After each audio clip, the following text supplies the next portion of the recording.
بسم اللہ الرحمن الرحیم۔ اسلام میں نیکی کا تصور اس قدر وسیع ہے کہ اللہ رب العزت کے حکم کے تحت سانس لینا بھی نیکی ہے، کسی سے اچھی بات کرنا بھی نیکی ہے، راستے سے کانٹوں کو ہٹا دینا بھی نیکی ہے، اللہ رب العزت کی رضا کے لیے کسی کے ظلم اور زیادتی کو برداشت کر لینا بھی نیکی ہے،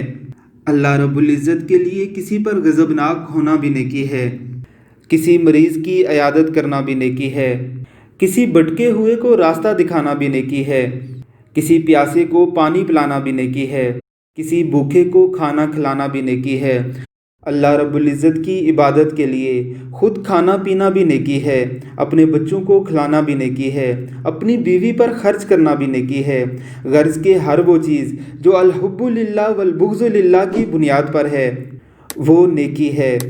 پیاسے کتے کو پانی پلانا بھی ایسی نیکی ہے جس پر رسول اللہ صلی اللہ علیہ وسلم نے ایک عورت کو جنت کی بشارت دی تھی۔ نیکی کے یہ مواقع ہر وقت ہر گھڑی آپ کے ارد گرد موجود ہوتے ہیں۔ خوش قسمت ہیں وہ لوگ جو نیکی کے ان موقعوں سے فائدہ اٹھا کر اپنا نام اللہ رب العزت کے حضور نیکوکاروں میں لکھواتے ہیں۔ اللہ رب العزت ان بزرگوں کو اپنی شان کے مطابق اس نیکی کی جزا دے اور ہمیں بھی نیکی کرنے کی توفیق عطا فرمائے، آمین ثم آمین۔